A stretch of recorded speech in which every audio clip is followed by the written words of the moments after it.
mallas también logramos seleccionar los tamaños, como se hace en la construcción, como estábamos hablando de ingeniería, ahorita se me vino a la mente, que son las mallas que utilizan para hacer lo que se llama el cernido, es decir, agarran las arenas, arena blanca, etcétera, y las van tamizando a ciertos tamaños. Entonces, está esa parte que a veces se confunde entre el molido y ese tamizaje, pero muchos equipos van en conjunto, llevan las dos partes, ¿verdad? El molido en sí, vamos a tener un área superficial mucho más grande de ese sólido, o sea, aumenta esa área, y al aumentar esa área de contacto, esa área de superficie, va a afectar, por supuesto, entre otros, esa eficacia terapéutica. Es decir, si fuera de esparcirlo dentro de la piel o dentro del cuerpo, pues el área va a ser mayor, pues el efecto va a ser mayor y los efectos van a ser generalmente mucho más rápidos. La absorción, obviamente, un componente que va a estar entre más fino está, pues se asume por lo general que esa absorción va a ser más rápida. Entre más grande va a ser más lenta porque tiene que pasar lo que habíamos visto que era en el laboratorio, que era la desintegración, que les enseñó la licenciada Claudia, el rompimiento, esa dureza de cada uno de esos sólidos. Por supuesto, la duración del efecto, sabemos que la velocidad de disolución se aumenta esa velocidad a partículas más pequeñas. Y por supuesto, pues igual cuando vamos a hacer un extracto, de igual manera, a más molido, hay un mejor contacto con los solventes y vamos a extraer más.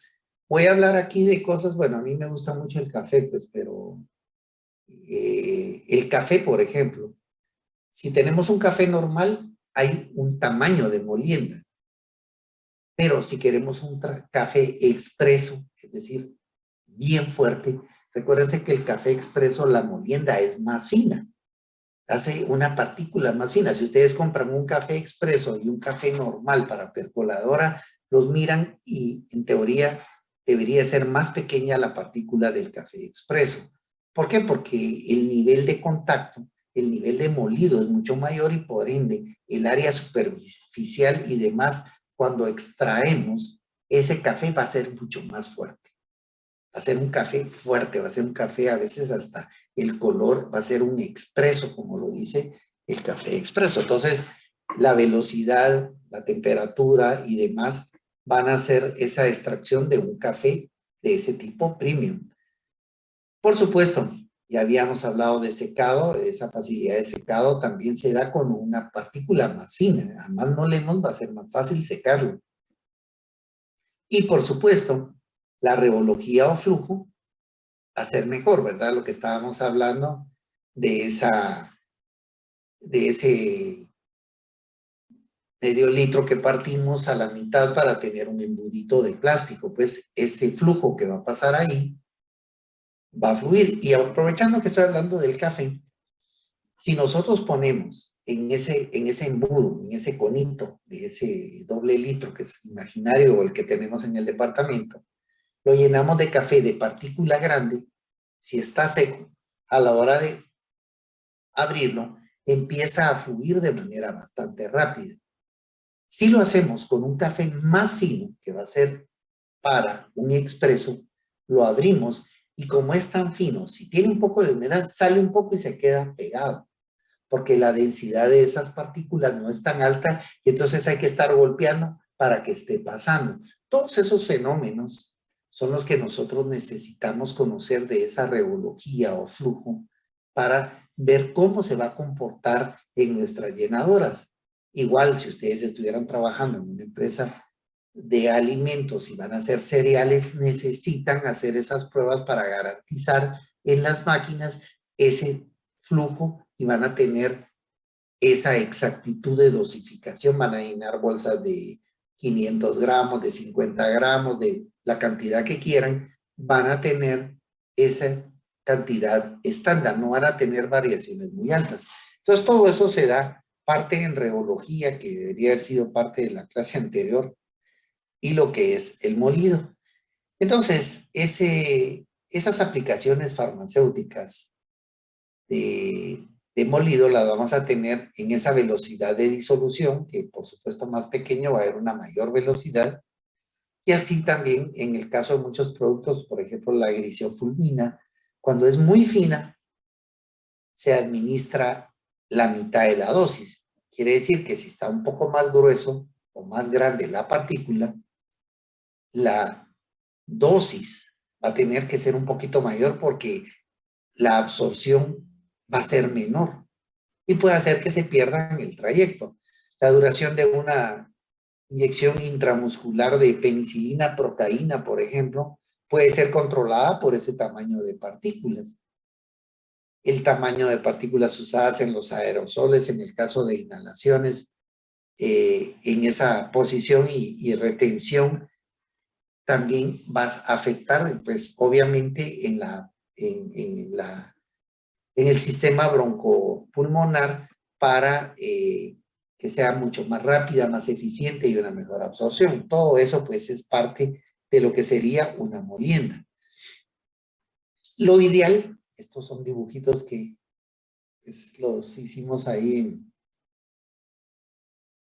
es tener una partícula que fuera redonda, una canica. A la hora de aplicarle un impacto nos salieran dos partículas que van a ser grandes. Este es muy grande, estas son grandes. Al darles otro golpe a cada una de estas nos van a salir otras dos partículas, vamos a tener 4, hasta llegar a partículas finas o muy finas. Esto sería el ideal que pensamos, lo que es la molienda, que básicamente es la partícula más un impacto. Esa partícula más impacto va a dar partículas más pequeñas. Lamentablemente en la vida real esto no se da, pues, porque le damos un golpe y vamos a tener que irlo haciendo por gradientes, partículas grandes, que aquí vamos a tener partículas irregulares, no todas son esferitas. Luego lo vamos a tener más finas, lo seguimos por gradiente hasta llegar a este tamaño de partículas. Entonces lo vamos haciendo por partes. No podemos pasar de una partícula grande a una partícula pequeña de un solo golpe. No es posible. Entonces tenemos que ir haciéndolo por gradiente. Por eso alguien decía en ingeniería, no es solo de golpear y ya tenemos piedrín, no es solo de hacer piedrín. El piedrín no es solo es un golpe, ya salió el piedrín, porque el piedrín lo quieren de cierto tamaño. Entonces el tenerlo de cierto tamaño implica toda esta serie de operaciones para obtener un piedrín de cierto tamaño de partícula. Que por supuesto tenemos la partícula grande, como esta primera que tenemos acá, lo golpeamos tanto que vamos a obtener arena. Si yo fuera constructor, ingeniero, les diría, disculpe, yo pedí piedrín y no arena. Y disculpe, este piedrín tiene mucha arena y no me sirve, porque las propiedades para poder fundir me las cambio, porque tiene mucha partícula pequeña y yo necesito partícula grande, necesito piedrín. Híjole, ya le hicimos buena. Eso es en la construcción, pero también se da en farmacia. Entonces, la energía de una molienda es deficiente totalmente porque el 1% se utiliza para moler o producir fracturas. O sea, el 99% no se utiliza para moler. Eso quiere decir que es un proceso que no es eficiente, porque el 99% no lo utilizo en moler, sino que solo el 1%. Luego el resto va a estar en deformaciones de partículas, algunas no van a estar fracturadas, otras medio fracturadas.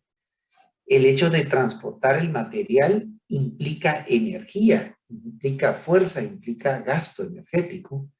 Y por supuesto las fricciones que se dan entre las partículas, el molino y dependiendo del sistema, también nos va a crear una cantidad de energía que nos va a requerir, que se va en este 99%. Y por supuesto, al dar un golpe va a haber calor, va a haber vibración y también va a haber ruido. Entonces, por ello es que solo el 1% nos funciona. Entonces, cuando vemos esto, Sabemos que aquí de todo esto, para llegar a esto, solo el 1% de esa energía nos va a hacer estas partículas. ¿Se entiende? ¿Me explico? Muy bien. Entonces, a ese ruido lo va a afectar las propiedades. Perdón, hay algo aquí en el chat. Oh, ya no. Ok. Esas partículas, esas propiedades de ese sólido, por supuesto va a afectar la dureza. Sabemos que hay materiales que tienen alta dureza. Por ejemplo, yo puedo decirles, miren, yo tengo esta pelota que es de acero, esta otra que es de plomo, esta otra es de vidrio o esta es de duropor.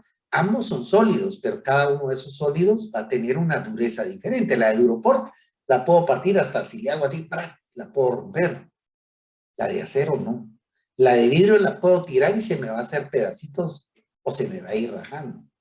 La de acero puede hacer que soporte muchos golpes y solo va a tener ligeros marcas dentro de lo que sería esa pelota de acero.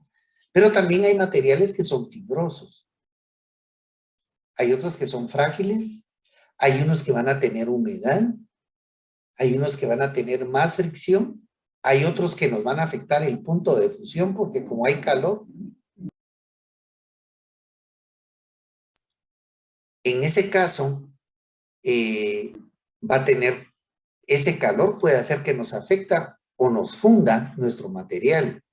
Y también vamos a tener que tener en consideración esas especificaciones de ese producto. ¿De qué tamaño nos están pidiendo a la partícula? Como en el caso del piedrín, que fue el ejemplo que tomamos hace un ratito. Queremos de tal tamaño y no queremos polvos finos.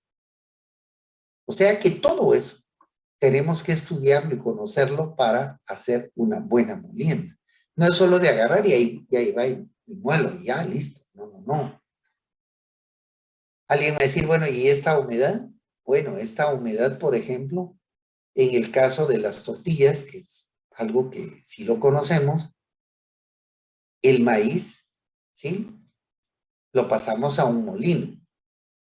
Y ese molino con un poco de agua saca una especie de slurry, que es una masa, que es la que vamos a tener de ese material, que es la masa para hacer tortillas, la masa para hacer pizzas, las masas para lo que sería uno de los productos más consumidos en el mundo. ¿Alguien se acuerda cómo se llama esa, aparte del maíz, que no es el más consumido a nivel mundial, cómo se llama ese otro material que también lo consumimos a diario, de donde sacan pues también una harina? A ver, a mí se me olvidó. El trigo. Sí, el trigo desde la época de los faraones era, pues ahí sacaban ese trigo que era famosísimo. Después del trigo pues venía el arroz y de ahí, por supuesto, el maíz, y de ahí vienen esas harinas que vamos a ver en una presentación, me acuerdan y la vemos, y entonces ahí viene para hacer el pan que comemos todos los días. Pero había una pregunta anterior, ¿qué significa slurry? Perdón, lo puse de un extranjerismo, como cuando puse cake en las suspensiones o en las presentaciones anteriores, que era una masa que se va al fondo de sólidos. El slurry es esa masa que estaba hablando, que es, no, que es así ligeramente medio acuosa, que es lo que sale cuando nosotros estamos haciendo la masa para el maíz, pues que para las tortillas, perdón.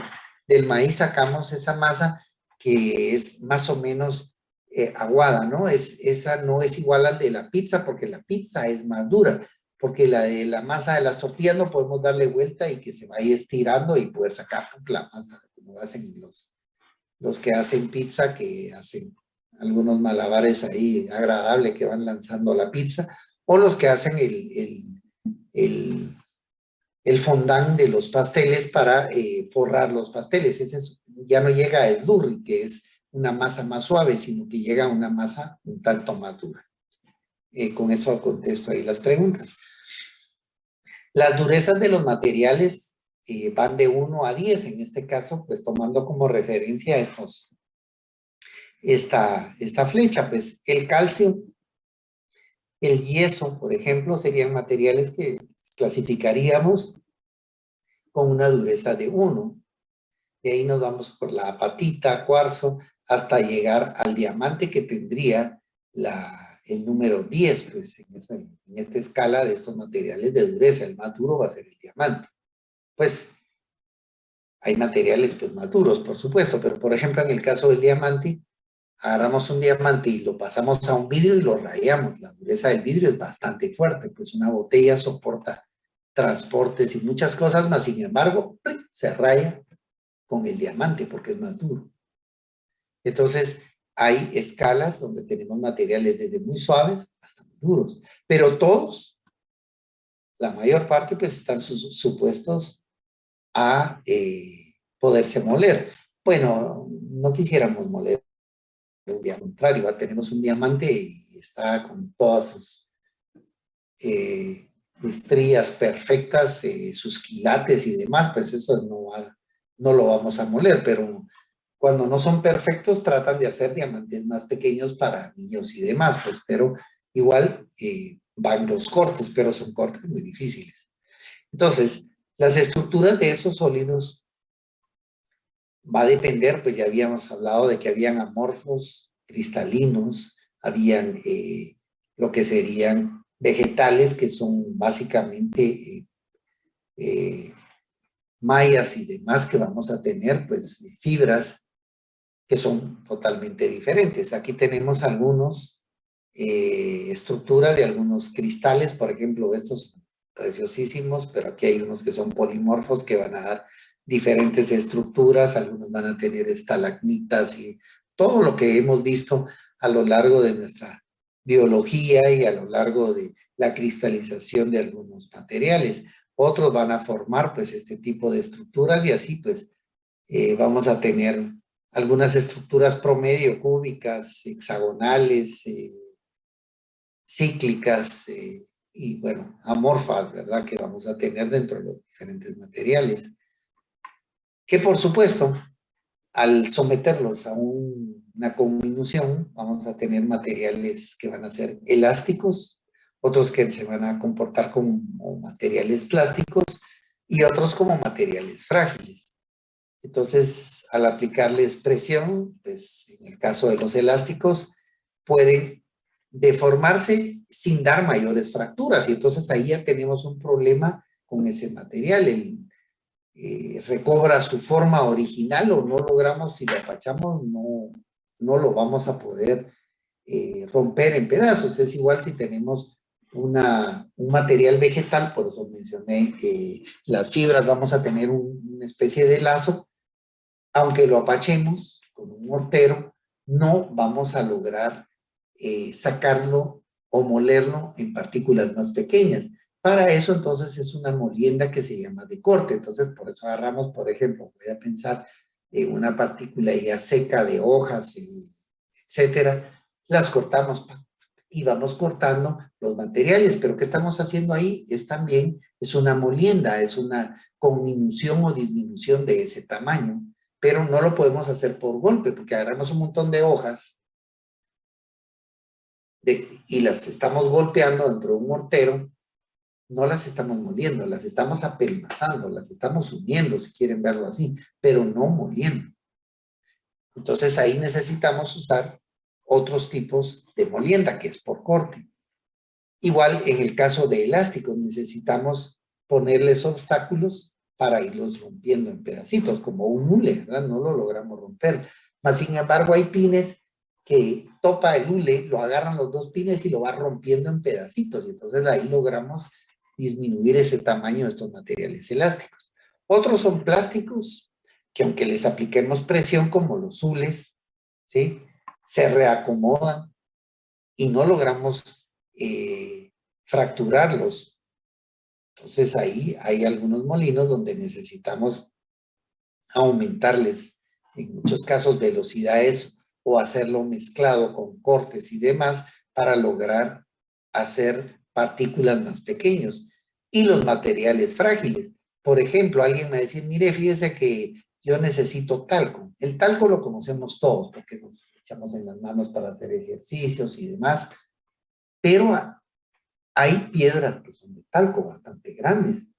Entonces, necesitamos molerlo también, pero cuando decimos el talco es un material que si le damos un martillazo, ¡plup!, se va para los lados. Rompemos la piedra, pero ya partículas más pequeñas le vamos dando y se van haciendo a un ladito porque no tienen fricción, y al no tener fricción, que por eso nos sirve para, si hay calor o demás, y agarramos una raqueta, los que practican tenis, los que practican gimnasia, el talco logran la fuerza, pero hace que fluya porque él no va a dar fricción.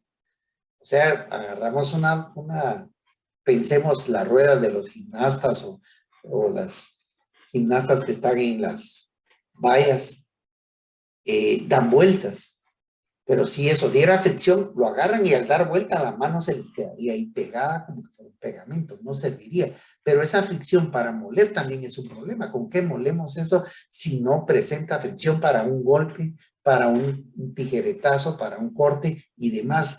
Todo eso tenemos que irlo viendo en función de esos materiales y todos hay que molerlos. Porque les digo, aquí están estos materiales y ese talco va a ser un polvo fino. O bien viceversa, nos vamos a aplicar en el caso del teatro, pues, o en el caso de querernos de cosméticos para el cuidado personal o pinturas de damas, tiene que ser fino porque no es que se miren los pedazotes de los diferentes colorantes que se pueden ir aplicando como bases para un buen maquillaje, ¿no? Bueno, pues todo eso es molienda. Entonces, en este dibujito que les había hecho, pues ahí todo medio rústico, esa fuerza de este martillazo, tenemos esta partícula, el martillazo va a dar grietas o fracturas, y como pueden ver aquí van a haber grietas grandes, grietas chiquititas, y vamos a tener de todo tipo, pero como les digo yo, no es solo darle un golpe porque nos piden un tamaño determinado. Y ya todos estos finos ya no nos van a servir, entonces debe de controlarse esa fuerza aplicada. Dentro de ese tiempo, un par de minutitos, ya les doy el descanso y con eso terminamos la clase. El tiempo de conminución, pues tampoco les voy a decir que hay un número mágico. ¿Son 15 minutos? No. Es como que les dijera, miren, hay un tiempo mágico de la universidad para el centro de la ciudad. Son 20 minutos. Pues en helicóptero, va a decir alguien, ¿va? Pero, y hoy no eran 20 minutos. Eran una cantidad de carros porque hubo un accidente. Entonces, teóricamente les puedo decir, si no hay carros a las 12 de la noche, pues nos vamos a hacer tantos minutos de la universidad. Bueno, eso nunca lo he medido yo, pero entonces el tiempo de molido, muchas gracias, aquí nos lo están poniendo, sí depende del tipo de material, porque si el material ya llegó al tamaño de la partícula que queremos y le vamos a seguir aplicando fuerza, se va a ir rompiendo, voy a ir al anterior, y vamos a obtener mucho más fracturas de las que necesitamos. Porque por supuesto aquí le di un martillazo, pero imagínense que le di uno y esto está en un recipiente cerrado y le doy 1, 2, 3, o me agarró cólera y le doy 20 golpes, al final aquí voy a tener todo esto remolido y le va a decir, mire, disculpe, pero yo no quería partículas finas, yo quería partículas de tal tamaño, entonces depende de ese material. Sí, así como en la duda que pusieron ahí en Kevin ahí en el chat. Entonces, en teoría tenemos algo, pero en la práctica tenemos que probarlo. Y también depende del molino, que hay molinos que son más eficientes. Por supuesto, si ustedes van a ver, cuando hacemos a ver cómo hacen tortillas o tamales y demás, bueno, en esa molienda que vamos a tener de tamal y demás, cuando el molino ya está viejito, también a veces es necesario pasarlo 2 veces o 3 veces. ¿Por qué? Porque también el molino ya no tiene esa misma eficiencia que tenía cuando estaba nuevo. Entonces, aquí respondiendo a lo que me preguntan en el chat, sí, depende del material, de esa dureza y del tipo de molino y, por supuesto, ese desgaste. Entonces, por eso es que a nosotros nos piden validar. Realmente, entonces, a medida que se va moliendo, esa fuerza mínima requerida, pues, para fracturar esas pelotas, ese número de grietas va a llegar a un límite, que es el límite que nosotros necesitamos y tenemos que hacerlo. Por eso, tecnología estudia eso para pasarlo a algo más grande y no ya cuando estamos en un molino, decir, híjole, probemos pues y echamos a perder el molino o arruinamos el molino. En general, las velocidades y esos excesos van a facilitar esos finos y normalmente no queremos finos, queremos partículas. Entonces, después de toda esta explicación, los equipos de molienda por eso se clasifican, uno, por el tamaño de partículas. Algunos nos van a garantizar un tamaño de partículas de tal a tal tamaño a partir de tal, ¿sí? Que tampoco es que todos los molinos vamos a llevar piedras de este tamaño y nos van a salir piedrín chiquitito. No, no, no, es por gradiente y eso es el tipo de molino que vamos a utilizar. Por ese mecanismo de conminución o molienda. El mecanismo van a ser varios, que puede ser corte, puede ser impacto, puede ser pines, puede ser dependiendo, vamos a ir viendo uno por uno. Por el proceso que va a ser tipo lote o continuo. Ya vimos nosotros eso que nosotros generalmente para la industria farmacéutica es por lote. Si fuera piedrín sería continuo, porque en piedrín sacamos una gran cantidad de piedrín, llega el camión, lo llenan de ese piedrín y en promedio todo ese piedrín va a estar de un tamaño. Promedio de tal a tal tamaño, pero ese es continuo, pero nosotros no, porque tenemos que responder por cada producto, por cada lote. Si nosotros vamos a moler un lote, por ejemplo, de talco y lo vamos a tener, que va a ser partícula de mesh 200 o súper pequeña, va a ser un lote. A ese lote yo le voy a poner un número tal y voy a decir, este es mesh 200. El otro lote que saque puede hacer igual, o puede hacer que solo de ese tamaño saque, pero cada uno que yo tenga va a ser por lote, no continuo. Proceso dual, muchos son molino, mezcla, otros van a ser molino de secación, molino tamizado. La mayoría normalmente son molino tamizado, la mayoría, o por lo menos en la industria farmacéutica. Pero por supuesto también hay molido mezcla, que también se da. Puede ser molinos en húmedo o en seco, como el que estábamos hablando para el maíz, para la masa, que en ese caso es un molino húmedo, pero hay otros que es molino seco. Y hay escalonado, que vamos subiendo o descendiendo, dependiendo, en el molino donde ponemos partículas y las van escalonando y las va sacando por tiempo, por lote y por tamaño que se vaya haciendo. ¿Hasta acá alguna pregunta, algún comentario?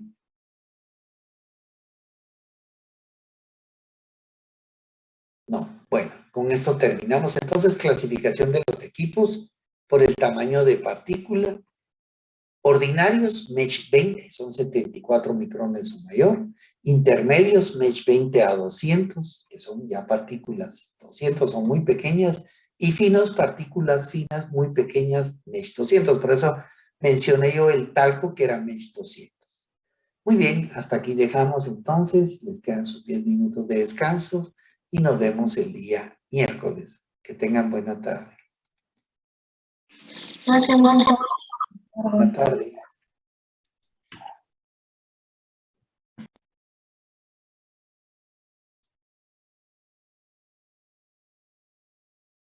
Gracias, licenciado. Feliz tarde.